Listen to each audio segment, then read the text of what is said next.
Afternoon to all of you guys. मैं अपने एक स्टूडेंट का इंटरव्यू लेने जा रहा हूं जिनका कि आफ्टरनून सेशन में 2 बजे सिविल हाई कोर्ट जो इंग्लिश स्टेनोग्राफर हायर कर रही है, जिसका इंटरव्यू झारखंड हाई कोर्ट ले रही है, उसके लिए जा रहा हूं। मैंने स्मॉक में जैसे कि रजिस्ट्रार और जो भी वहां इंटरव्यू लेंगे वो लोग ऐड करेंगे, डिक्टेशन वगैरह ऐड किया है। सबसे पहले तो मुझे आप मैं कम इन सर वगैरह फॉलो कर लेना है। इंट्रो पे हम लोगों ने काम ऑलरेडी कर रखा है। सबसे पहले आप इंग्लिश स्टेनोग्राफर का वर्क प्रोफाइल बताइए।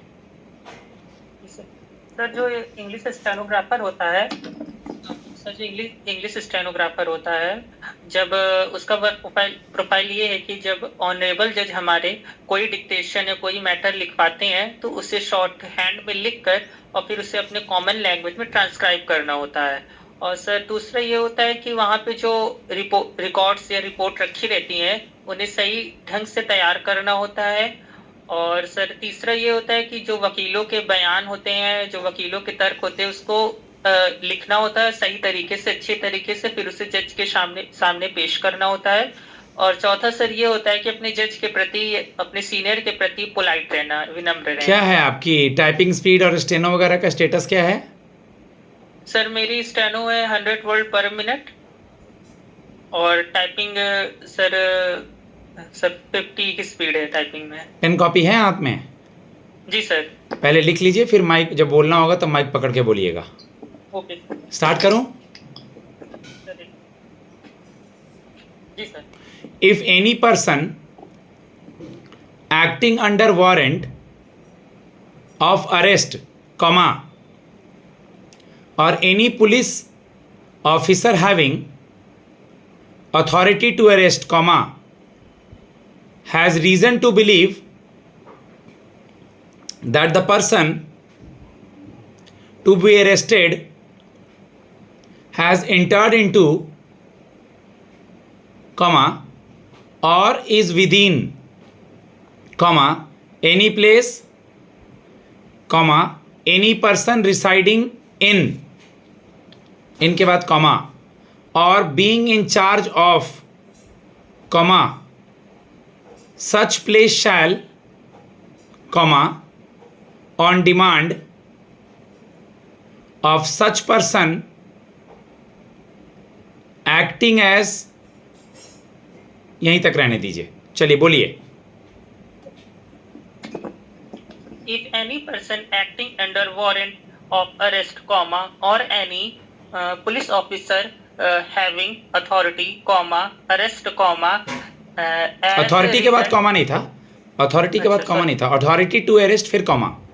authority to arrest, comma, has reason to believe that person to be arrested has entered into, comma, or is within, comma, any place, comma, any person residing in, comma, or being in charge of, comma, such place shall, comma, on demand of such person acting as, full stop.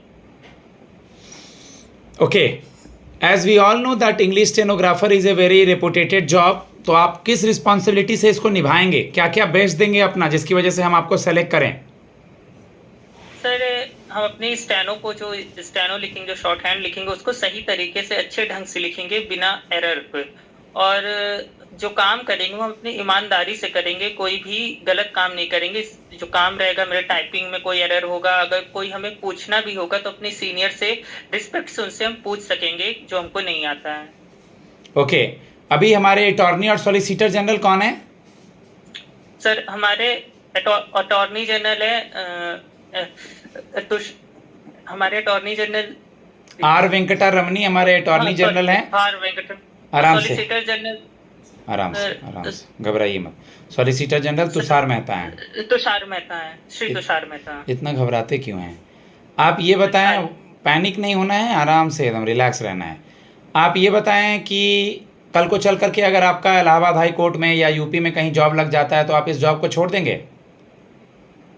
Sir फिलहाल तो अभी मेरे पास कोई opportunity नहीं है, तो sir हमें सिर्फ एक जॉब चाहिए, तो हमें जिस स्टेट में जॉब मिलेगी वो हम करेंगे, वो मैं करूँगा। और फिलहाल तो जॉब के बाद, जॉब ज्वाइन करने के बाद पढ़ने का मौका नहीं मिलता है, तो आगे एग्जाम क्लियर हो या ना हो तो आगे फ्यूचर का तुमको पता नहीं है, तो फिलहाल अभी मुझे यही जॉब करना है। ठीक है।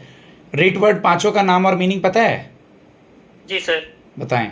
सर पहला है हैबिस कॉर्पस मतलब बंदी प्रत्यक्षीकरण, दूसरा है प्रोहिबिशन मना करना, तीसरा है सर्ट्यूरेरी यानी कि उत्प्रेषण, चौथा है मैंडेमस मतलब होता है कि परमादेश, पांचवा है कोअवेरेंटो यानी कि अध्यादेश।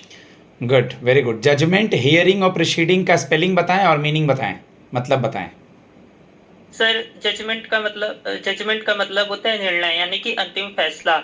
जब कोई व्यक्ति या किसी के स्थिति के बारे में सोच समझकर कोई विचार लिया जाए तो उसे निर्णय या जजमेंट कहते हैं, अंतिम फैसला होता है जो जज लेते हैं। और इसकी स्पेलिंग होती है JUDGEMENT, जजमेंट। प्रीसीडिंग और hiring, hearing. Preceding PRESIDING, preceding मतलब होता है सुनवाई, और हायरिंग HEIRING, हायरिंग। हाँ, हियरिंग हुआ वो, हियरिंग। हियरिंग मतलब सुनवाई। आपने अपना ग्रेजुएशन कब पूरा किया? सर मैंने अपना ग्रेजुएशन 2022 में पूरा किया था। 2022 के बाद आपने कब डिसाइड किया कि आपको कोर्ट से रिलेटेड एग्जाम्स देने हैं? सर मेरे घर वालों ने मुझे पहले ही कहा था कि तुम एक ऐसी लाइन पकड़ो जो तुम्हारे लिए अच्छी हो। मेरा पहले से ही सपना था कि हमको स्टेनोग्राफर बनना, वो चाहे जिस फील्ड में बने, लेकिन वही इसी वजह से हमने शॉर्ट हैंड चूज किया। ठीक है।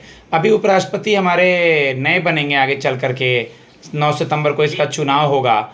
तो उपराष्ट्रपति के इलेक्शन के लिए, इलेक्ट करने के लिए किस आर्टिकल में बताया गया है? सर आर्टिकल 63 में है। क्या मेंशन है वहाँ पे? सर उपराष्ट्रपति का चुनाव होना चाहिए आर्टिकल, मतलब हर राज्य में एक उपराष्ट्रपति हो देश में। और 64 में होता है कि राष्ट्रपति जो होते हैं वो राज्यसभा के पदेन सभापति होते हैं।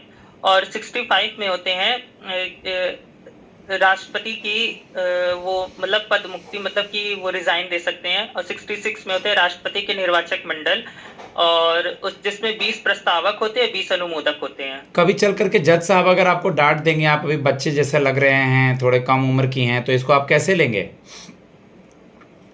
सर उसे हम कभी सीरियस, वो हमें अगर मुझे जज साहब डांटेंगे तो मेरी भलाई के लिए डांटेंगे। हम उनसे कभी भी जज साहब से बुरा नहीं मानेंगे, उनसे जैसे हम रिस्पेक्ट से ही बात करेंगे हमेशा। वो हमसे बड़े भी हैं और उनसे हम विनम्र से ही बात करते रहेंगे।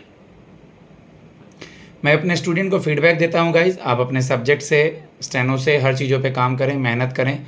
बच्चों का मॉक अच्छा हो रहा है धीरे धीरे, चाहे करंट का नॉलेज हो, चाहे लैटिन वर्ड्स हो, चाहे जो कुछ भी हो, उन पे काम करके आगे बढ़ना है। मेरा नंबर है 7503235358। धन्यवाद।